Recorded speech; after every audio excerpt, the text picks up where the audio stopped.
দেখুন, আমি বাগডোগরা থেকে রেন্টাল গাড়িতেই আসছিলাম। কোচবিহারে ঘোকসাডাঙ্গা আসার আগে আমাকে প্রাক্তন কেন্দ্রীয় মন্ত্রী নিশীথ প্রামাণিক বলেন যে বুলেট প্রুফ গাড়ি আছে, আপনি উঠুন, নইলে ক্ষতি হয়ে যাবে ফিজিক্যালি। এবং আপনাদের সকলের আশীর্বাদ এবং নিশীথের কথা মেনে আমি বুলেট প্রুফ গাড়িতে উঠেছি। সেই কারণে কথা বলার মতো অবস্থায় আছি, নইলে ডেড বডিটা থাকতো। গোটা গাড়ি তো ভেঙেছে, একাধিক গাড়ি, এবং বুলেট প্রুফ গাড়ি পাথর দিয়ে ভেঙেছে খাগড়াবাড়ি বলে একটি জায়গাতে। প্রায় ১৫০০ উন্মত্ত বাংলাদেশি মুসলমান নেতৃত্বে উদয়ন গুহ,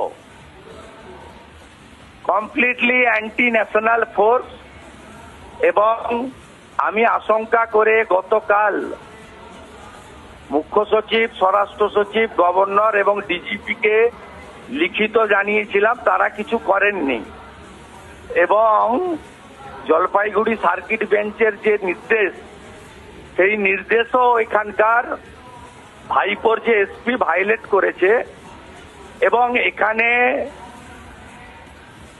বিধানসভার বিরোধী দলনেতা যে কায়দায় আক্রান্ত হলেন, তাতে সহজেই অনুমেয় কোচবিহার জেলায় তৃণমূল ছাড়া অন্য কারোরই নিরাপত্তা নেই, একবারে পরিষ্কার কথা।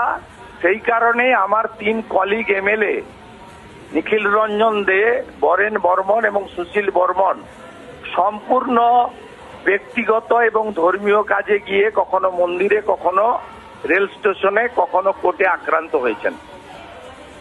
আমি ওদের বাধা সরিয়ে সেন্ট্রাল ফোর্স যারা আমাদের নিরাপত্তায় ছিল, আমার এবং নিশীথের, তাদেরকে বলেছি আমি যে আপনারা গাড়ি থেকে নামবেন না, ওরা যা পারে করুক।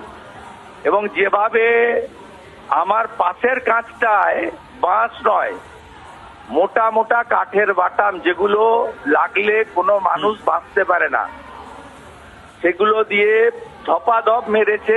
ডবল লেয়ারের বুলেট প্রুফ কাঁচ ছিল বলে ফিজিক্যালি ইনজোর্ড হয়নি, কিন্তু বুলেট প্রুফ গাড়ির পিছনের কাঁচটা পাথর ছুঁড়ে ভেঙেছে।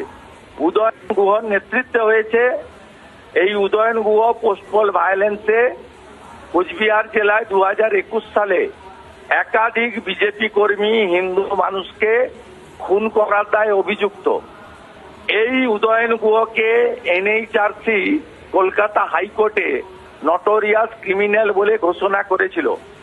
আজকে